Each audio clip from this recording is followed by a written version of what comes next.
Bienvenidos a la noche cósmica de la oveja eléctrica, en donde hoy vamos a adentrarnos en el misterioso universo del olfato.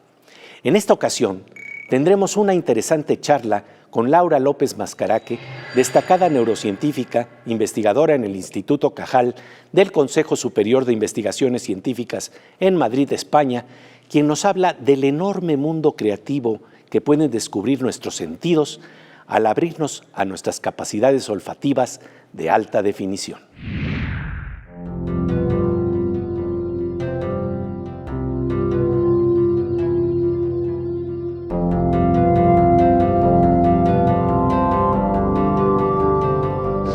Pues querida doctora Laura López Mascaraque, bienvenida a la Oveja Eléctrica en Canal 22. Un placer estar aquí contigo. Oye, pues hablemos un poco de esto que tú investigas con tanta precisión, que tiene que ver con los sentidos y cómo se puede estimular creativamente la posibilidad de abrir los sentidos. Pues yo creo que esto es fundamental, sobre todo que empecemos desde la educación más básica, desde los niños, en los colegios, en primaria, en secundaria, donde podamos dar una educación en la creatividad a través de los sentidos, en este caso a través del sentido del olfato, que yo creo que es el sentido que tenemos más olvidado y que de alguna manera nos es invisible hasta que nos perdemos.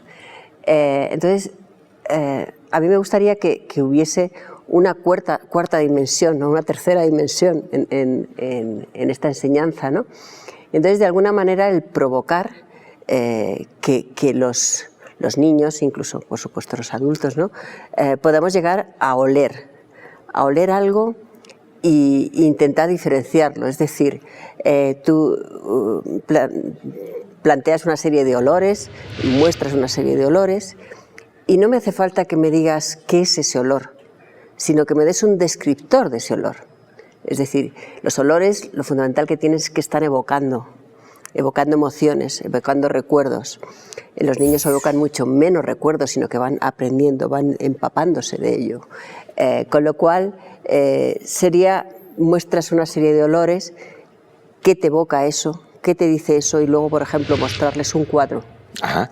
O varios cuadros y ver, con esto que tú has olido previamente, ¿qué cuadro identificarías? Entonces, de alguna manera estamos provocando un sentido un poco más allá de lo que estamos acostumbrados, que todo es visual, todo son imágenes y sonido, y el resto como que lo estamos olvidando un poco.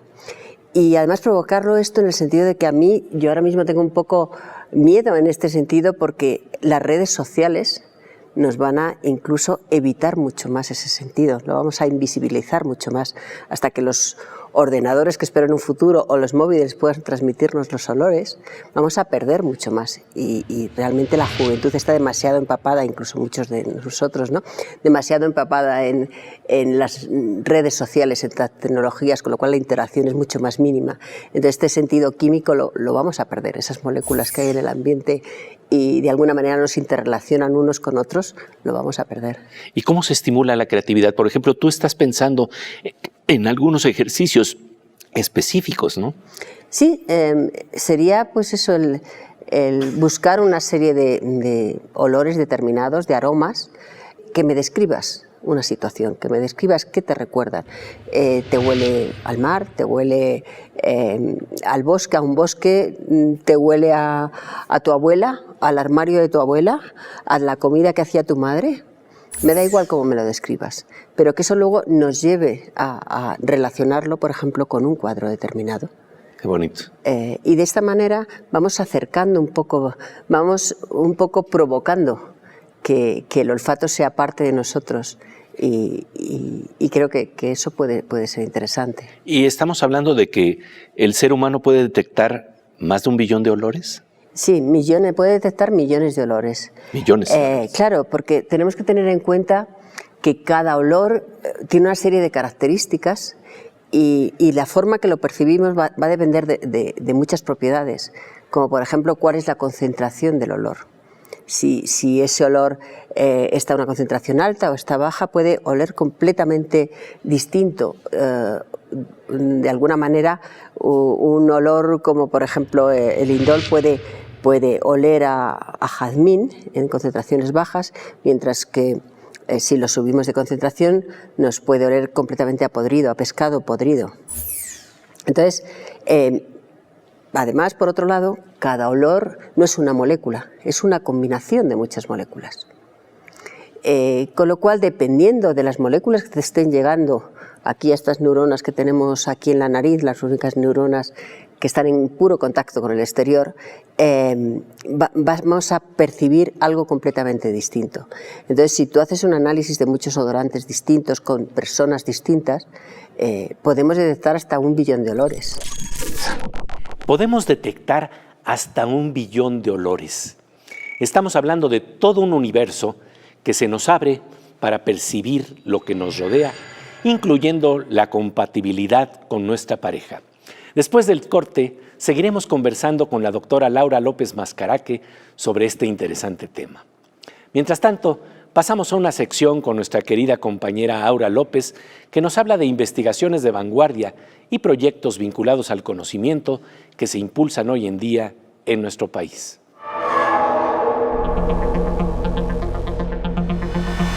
Pues querida Aura, un gusto encontrarnos aquí como siempre en La Oveja Eléctrica. Un gusto, Pepe. Oye, cuando se habla de láseres, uno suele pensar en las películas de la serie de Star Wars, La Guerra de las Estrellas, La Guerra de las Galaxias, en donde el láser está de alguna manera relacionado con el lado de la fuerza para que esté contigo. Pero esto también puede estar en términos de biomedicina y de otras posibilidades que se pueden hacer con fibra óptica y láser. Sí, justamente les quiero platicar un poco de los láseres de fibra óptica, que como bien lo mencionas, son una herramienta poderosa para las ciencias y tecnologías.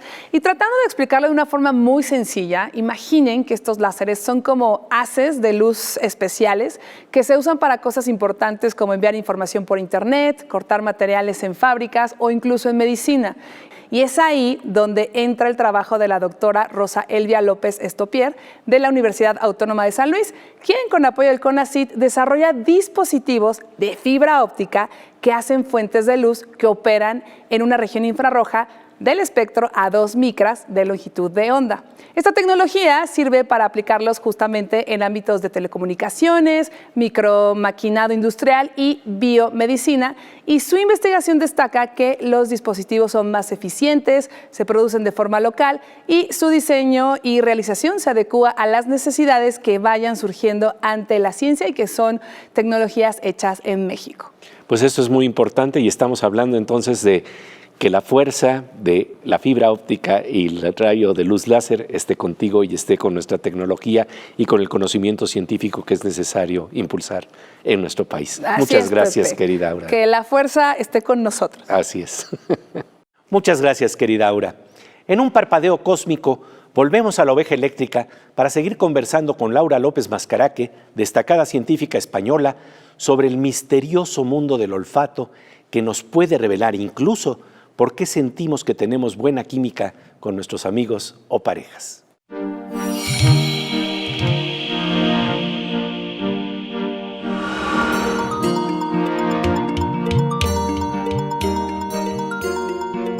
Como de rayo con tintes verdes y dorados que ilumina una fragancia que intuimos en el jardín de nuestros sentidos, estamos de regreso en la noche cósmica de La Oveja Eléctrica, en donde estamos conversando con la doctora Laura López Mascaraque, experta en la neurociencia del mundo olfativo. En el libro Historia Natural de los Sentidos, Diane Ackerman relata que en una carta que le manda Napoleón a Josefina, le pide que no se bañe durante las 2 semanas que tardará en llegar a verla, porque quiere percibir sus aromas naturales. Y en efecto, entre parejas nos olfateamos y buscamos los olores que nos complementan. ¿Cómo suceden estos procesos? Parten de investigaciones como las realizadas por Linda Bock, Premio Nobel de Fisiología 2004, que abrieron nuevas perspectivas de lo que sucede frente a nuestras narices.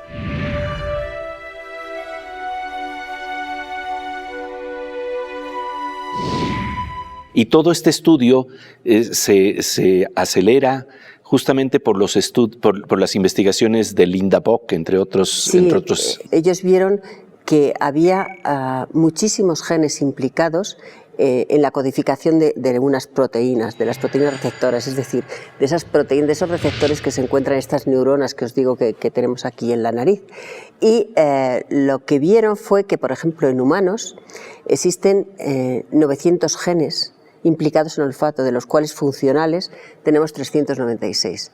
Imagínate eso, la cantidad de interacciones que puede haber, la variabilidad que puede haber, por lo que tú y yo no olemos igual, olemos completamente, cómo percibimos el aroma es completamente distinto. Y lo que olemos nosotros mismos, tenemos una huella olfativa. Además, esa es otra. Esto implica que de todo el genoma humano, el 2-3% se dedica a oler, pero luego cada uno de nosotros olemos de una manera distinta. De hecho, todos tenemos, podríamos decir, una huella olfativa. Igual que tenemos una huella dactilar, podríamos tener una huella olfativa. Los únicos que tienen la misma huella olfativa son los gemelos idénticos. Entonces, de ahí que ahora se están haciendo muchas investigaciones para poder meternos dentro de lo que llaman ya criminología forense, en los cuales el olor tiene mucha importancia. Ahora lo están haciendo con los perros. Los perros son capaces de detectar si alguien está en un momento determinado en un sitio o dónde está una persona simplemente por una camiseta que les muestres. Con lo cual ahí está la huella olfativa. Da igual que te eches colonias, desodorantes y demás, hay como un olor base y a partir de ahí esta es la huella olfativa que tenemos. Que puede ir cambiando con la edad, puede ir cambiando, pero igual que cambia la huella dactilar. Pero la base de esa huella siempre va a ser la misma. Pues lo mismo pasa, hay muchos laboratorios ahora que están analizando eso y que podría ser un nuevo marcador biométrico, como estamos utilizando los ojos, como estamos utilizando la huella digital, uno más. Con esa base, ¿hay personas con las que resonamos o no resonamos en base a esa huella? Sí, de eso se han hecho muchos estudios y lo que se vio, por ejemplo, se hizo un experimento en los cuales se hicieron poner una camiseta a mujeres, hombres, durante 3 días seguidos sin lavarse, sin ningún tipo de desodorante ni nada. Esas camisetas se les hicieron que se oliesen gente del sexo contrario y que eligiesen por el olor de la camiseta. Y bueno, pues lo que se vio fue que preguntándote si tú te enamorarías de esa persona. Entonces lo que se vio fue que exactamente habían escogido la camiseta que era casi opuesta a lo que sería lo que llamamos el complejo mayor de histocompatibilidad, que es una serie de, podríamos compararlo al sistema inmune, ¿no? En los cuales algo causa rechazo o aceptación. Como pasa en los trasplantes, tú tienes que tener un sistema inmune muy igual para que puedas tener un trasplante de una determinada persona. Pues esto ocurría exactamente lo contrario. La gente que tenía distinto olor, ese complejo mayor de histocompatibilidad distinto, era la que podría enamorarse más de la otra persona. Y esto parece ser que de alguna manera podría ser una forma de protección para que exista variabilidad genética. Qué interesante. El otro estudio que hubo, que me parece muy interesante, que sin embargo, cuando eliges a gente como amigo, ese olor es más similar, tiene que ser más similar al tuyo. Entonces, para procrear es una cosa y para ser amigos es otra. Sí. Claro, todo esto no nos damos cuenta. Es decir, tú simplemente, lo que sí se dice y lo decimos desde hace muchos años es, ¿tenemos química o no tenemos química con una persona determinada? Claro. Esto me huele bien o no me huele bien, esta persona me huele bien. Sí, yo creo que por ahí andan las cosas. ¿Tenemos química? Esa es la pregunta que nos hacemos con nuestras parejas. Como estamos viendo, literalmente es cuestión de olfato. De ello seguiremos conversando después del corte con la destacada doctora Laura López Mascaraque. Mientras tanto, nuestro querido doctor Morsa, Manuel López Michelone, nos habla de los intentos de las computadoras por abrirse también al mundo del olfato.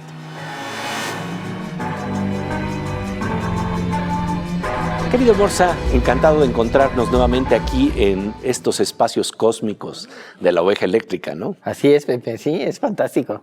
Oye, y en estos espacios los seres humanos nos olfateamos. Así es como establecemos relaciones interpersonales.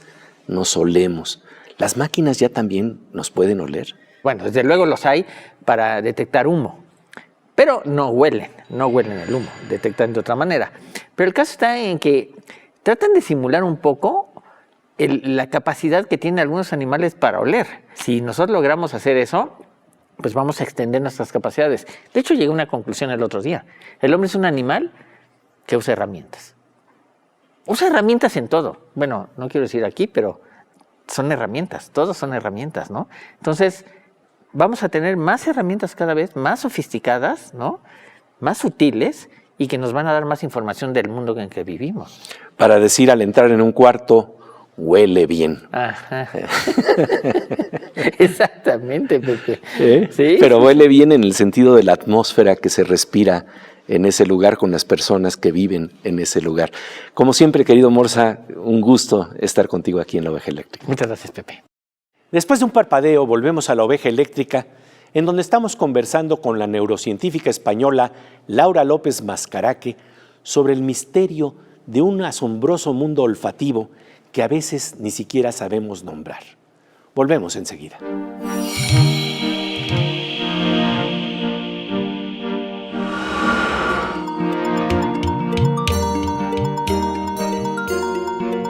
Como de rayo con tintes verdes y dorados, estamos de regreso en la noche cósmica de La Oveja Eléctrica.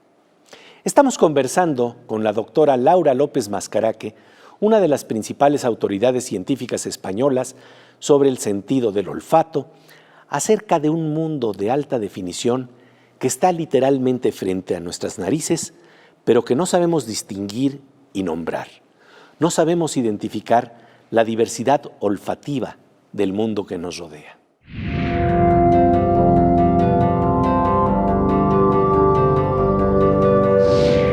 Y oye, en este marco hablemos del problema que tenemos justamente de identificar el olor de otras personas, el olor que es distinto al nuestro, y por qué no tenemos nombres para esta variabilidad tan grande que hay en la naturaleza, que nos ofrece también posibilidades creativas inmensas si pudiéramos nombrar eso que está ahí enfrente de nosotros. Sí, por un lado es cómo identificamos a la otra persona cuando realmente nos viene un olor determinado. Cuando el olor no te importa mucho, cuando el olor es más o menos adecuado, no pasa nada. El problema es cuando te viene un olor que no está dentro de tu entorno, podríamos decir, y de alguna manera lo rechazas o lo aceptas. Pero esto ya es muy histórico. Desde culturalmente, desde la Edad Media, se rechazaba a la gente que no tenía el mismo olor que puedas tener tú. Pero, y hoy día sigue haciendo muchas veces porque no estás acostumbrado a ese olor. Si tú vives en una zona donde por circunstancias adversas no tienes la misma higiene que pueda tener otra persona, por supuesto que hay unos olores distintos, ¿no? Los cuales pueden llevar a un rechazo en ese sentido. Pero por otro lado está que si tú vives ahí, llegamos a lo que llamamos la fatiga olfativa. Tú ya no percibes ese olor, como no percibes el olor de tu casa. Todas las casas tienen un olor. Y tú sabes cómo huele la casa de tus amigos, entras y notas un olor determinado en cada una de las casas. Pero sin embargo, la tuya no notas ningún olor, porque ya te has acostumbrado. Ese olor es parte de tu cerebro y lo percibe como algo que se integra en tu visión general de todo, ¿no? Y luego el otro problema que comentabas era efectivamente el que no llegamos a verbalizar los olores.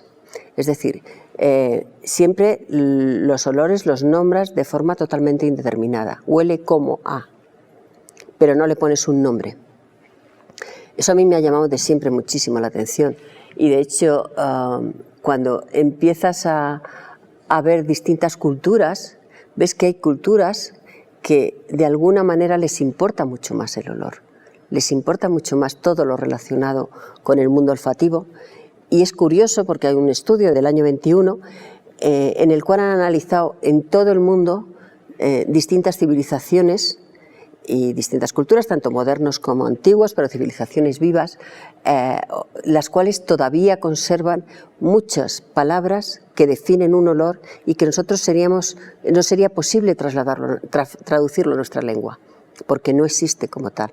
Si tú dices huele a cuero, pues huele a cuero, pero no tenemos una palabra que ellos identifican. Por ejemplo, es ya curioso porque en este mapa mundi en los cuales mostraban las distintas civilizaciones, uno de los países que más palabras conserva en estas culturas antiguas es México, precisamente. Hay culturas mayas y demás que tienen muchos términos específicos para determinados olores. ¿Qué quiere decir eso? Que estas culturas han dado mucha importancia, tanta que tienen un nombre. Lógicamente, a cualquier cosa que tienes le puedes dar un nombre, excepto a los olores. Una de las dificultades más grandes para un buen escritor es poder describir justamente el olor. En literatura, verdaderamente entrar a esa parte en donde estás oliendo un mundo es de grandes escritores. Sí, ya, pero tienen que describirlo con un párrafo entero. Claro. No pueden decir una palabra. Y en este caso, en la cultura mexicana hay palabras específicas para esto. Y en la cultura japonesa también, Y en ¿no? la cultura japonesa también. Es curioso porque además tienen los japoneses de alguna manera, o muchas de estas culturas orientales, tienen además una especie de ternura hacia ello. Hay una palabra que a mí siempre me llama mucha atención, que ellos llaman sutureshu, que es el olor a abuelo o el olor a anciano. El olor a abuelo. Sí. Y es un olor que normalmente podemos detectar muy comúnmente cuando te vas a una residencia de tercera edad, en los cuales cuando entras notas un olor determinado. Y es el dos-nonenal que se produce de alguna manera por una interacción de los ácidos grasos de la piel, ¿no? que se oxidan de manera distinta a lo largo de la vida, aunque incluso últimamente lo que se ha detectado es que a partir de los 40 puedes empezar a tener expeler, ¿no? de alguna manera ese olor. Y entonces incluso era curioso porque allí en Japón tenían incluso cajitas que te vendían del sutureshu, y eso les trasladaba un poco a cuando estaban con el abuelo y demás, ¿no? O sea que es muy curioso, o tienen una palabra que define el estrés, que también en los estrés tiene olor, eso lo notas mucho con los perros, ¿no? Cuando tienes miedo a un perro, te lo nota, y lo nota precisamente por el olor, no por la cara que estás poniendo, ¿no? Entonces, sí, es muy curioso el que poco a poco podamos ir haciendo un vocabulario, ¿no? de definir determinadas cosas y poder nombrarlos con propiedad, ¿no? En ese sentido. Necesitamos desarrollar un vocabulario que incorpore las experiencias del mundo olfativo y sus más delicados matices. Es una forma de abrir los registros asombrosos de nuestra percepción. Poetas como Baudelaire plantean que pueden sumergirse en el olfato hasta que su alma se eleva sobre el perfume, como las almas de otros seres humanos se elevan sobre la música. De ello conversaremos con la doctora Laura López Mascaraque en la segunda parte de esta interesante plática, en donde nos adentraremos en la sinfonía del olfato como un concierto de diversidad creativa. Y bueno, pues ya estamos olfateando la presencia de nuestro querido Fernando Rivera Calderón con la inconfundible huella olfativa de sus cantos cuánticos.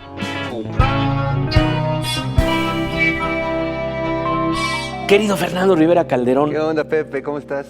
Hay lugares en donde todo huele más o menos bien, ¿no? Sí, bueno, sobre todo cuando uno es narizón que huele todo lo que está en el ambiente, pero huele uno tantas cosas que a veces hasta te puedes enamorar de ciertos aromas, y ya viene la vida en el amor a partir de los olores. Por eso hice esta canción que dice más o menos así: cuando te olí, Cuando te olí, cuando te olí, cuando te olí, cuando te olí, me enamoré de ti.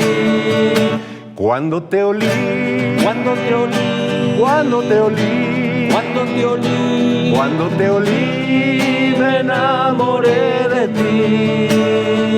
qué rico hueles, corazón, tú tan olorosa y yo tan narizón. Qué rico aroma, corazón, los que despiertan mi pasión. Es tu perfume de gardenias, son tus perfúmenes, mujer, los que yo quiero por siempre oler. Cuando te olí, Cuando te olí, cuando te olí, cuando te olí, cuando te olí, me enamoré de ti. Yo quiero ser tu rascahuele, tú mi café con aroma de mujer, y tu rosa de dos aromas es lo que yo quiero siempre oler. Cuando te olí, cuando te olí, cuando te olí, cuando te olí, cuando te olí, me enamoré de ti. Todos.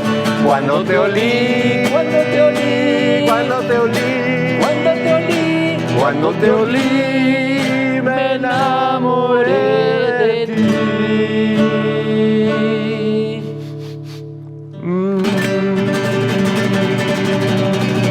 huele bien. Es que soy rascahuele.